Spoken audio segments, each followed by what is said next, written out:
Last night, or maybe even just an hour ago right before this episode, you looked into your phone's camera, to unlock it in a split second. It's a habit, and your face in that very split second was recorded by someone. It's stored somewhere. And one day it might come in very handy. And the day after tomorrow, maybe at the airport, you'll be asked to look into another camera so you don't have to stand in line. Very convenient. The pattern of your iris will go into a government database forever. Not for a year, not for 10 years. Forever. Unlike a password, you can't change your iris. That little shiver you just felt. Yes, I know you felt it. That's the topic of today's episode. I promise you two things. I'll explain why what's happening now is 100 times scarier than the KGB and the Stasi. And at the end, there are 4 specific steps. That is what you personally can do as early as tomorrow morning. I'll state the main idea right now so you can keep it in mind for all 11 minutes of this video. Today's government may be wonderful. Let's say it's the best in 30 years. But tomorrow's government will definitely use what today's government has collected.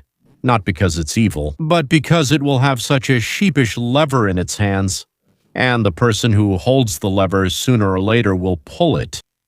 And here is the law that has been derived from all of human history. If a good guy has collected enough data about you, a bad guy will definitely get it and use it.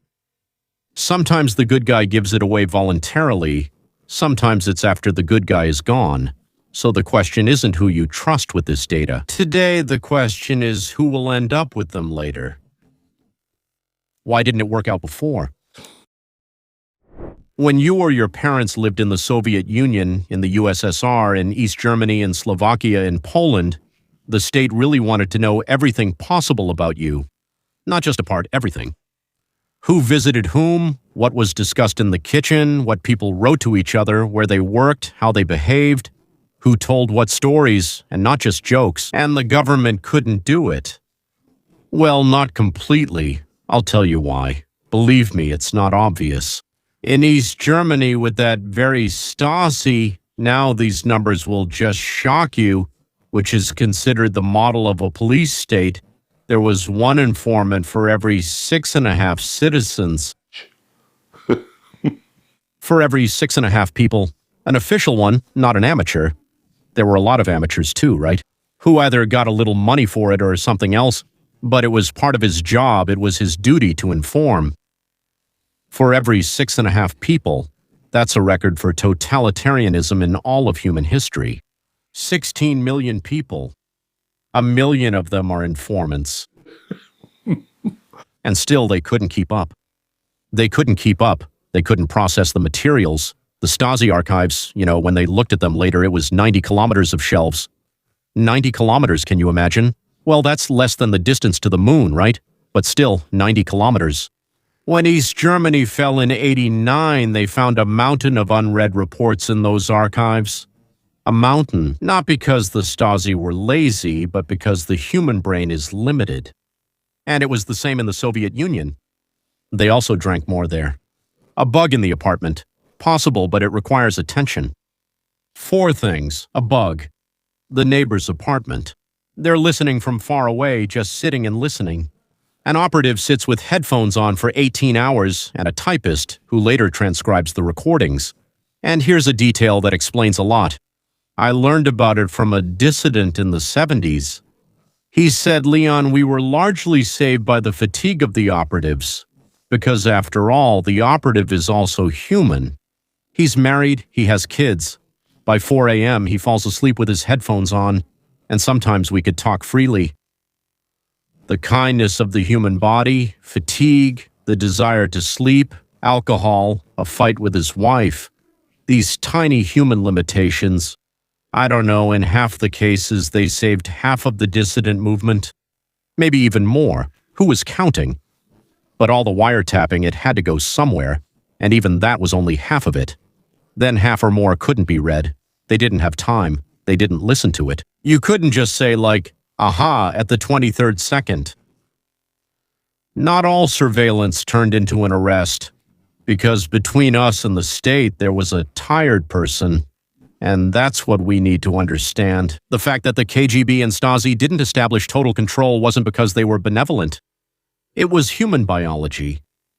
They wanted to, they tried, but our biology stopped them. The disappearance of the tired operative.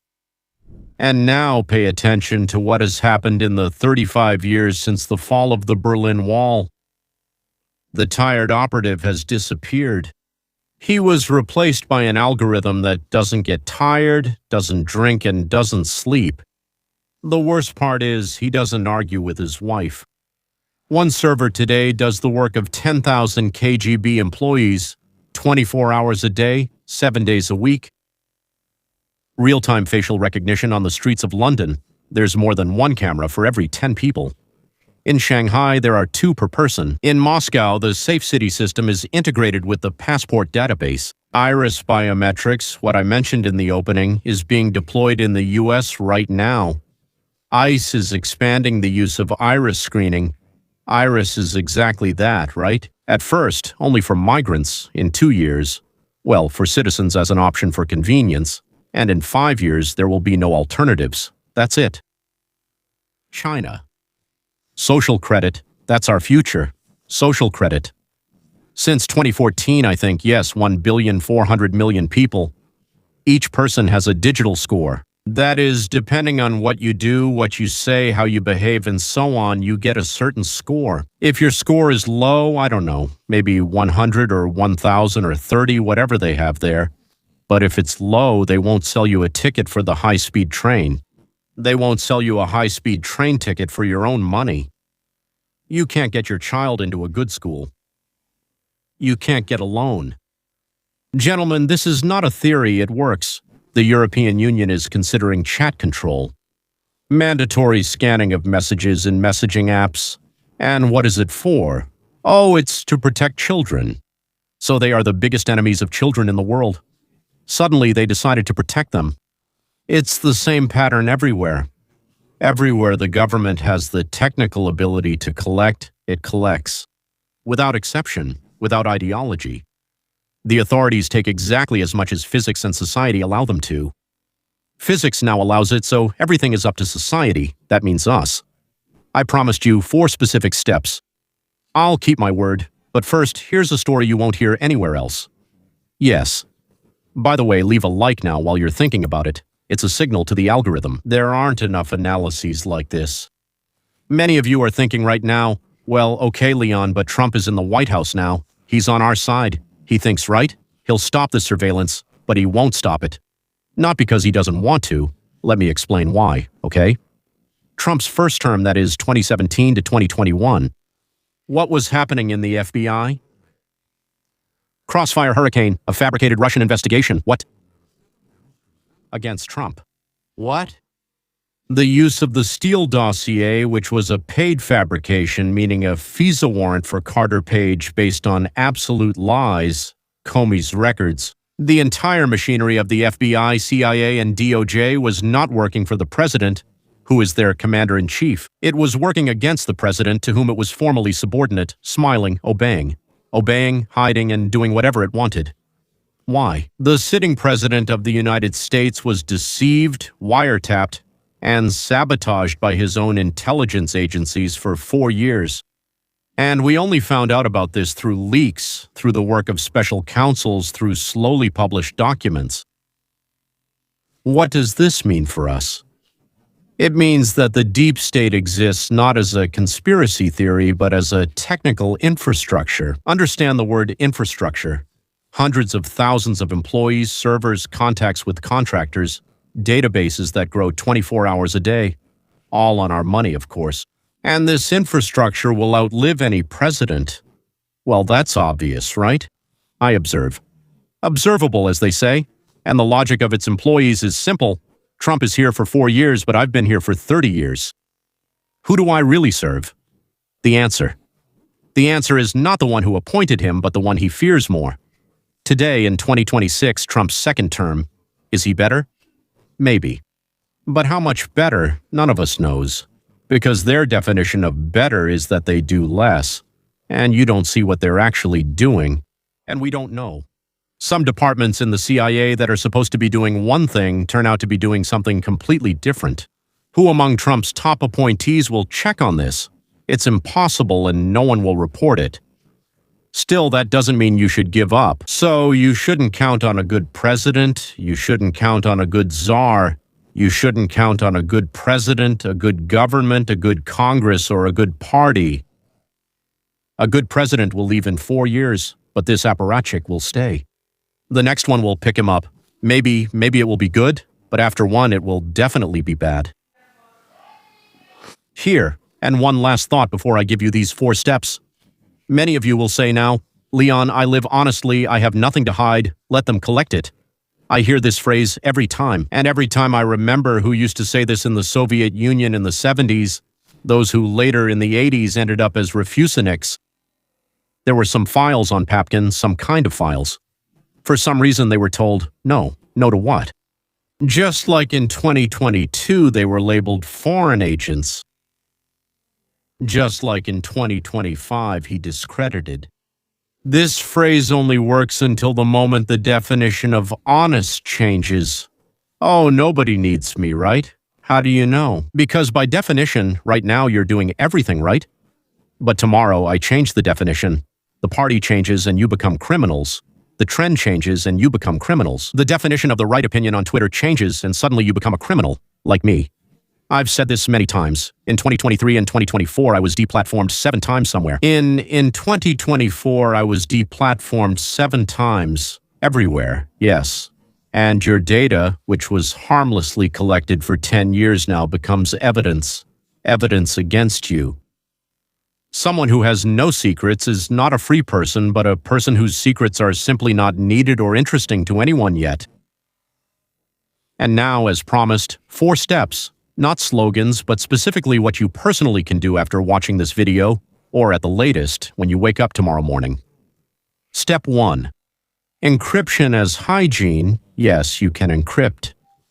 Install Signal instead of your regular messenger. Install Proton Mail or Tutanota instead of Gmail. It takes 15 minutes and it's free. Every person who stops giving their data to the government increases the cost of data collection for the government. If 200 million people do this, mass surveillance will once again become economically impossible, just like it once became impossible for the Stasi, not because of the government's conscience, not because of kindness, but because the resource became too expensive. Step 2.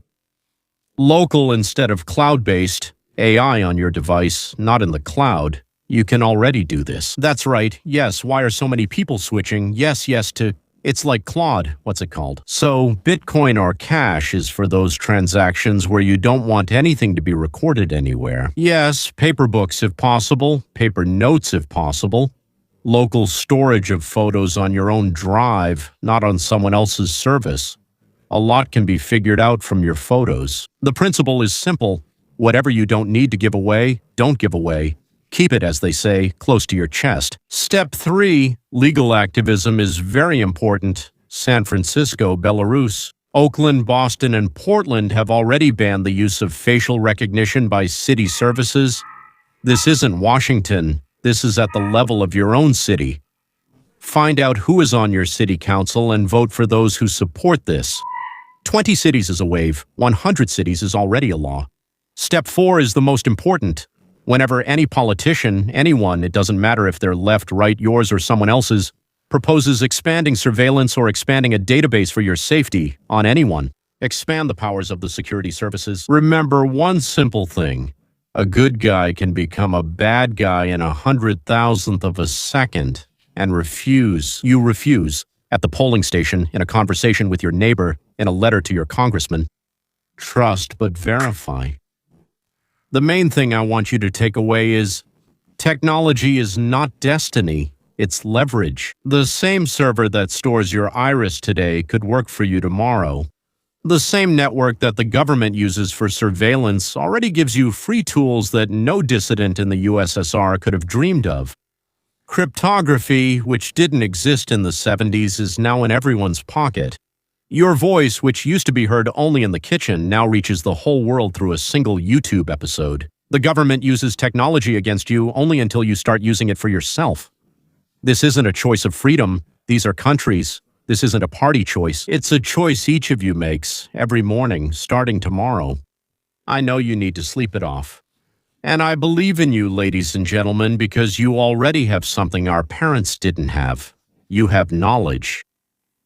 If it was important to you, please like and subscribe to the main channel, 30 Minutes of Analysis, every single day. To learn about the root causes, the philosophy of freedom, Galambus and his doctrine of primary ownership, join the Roadmap to Freedom. If you're interested in primary ownership, then join the Roadmap to Freedom.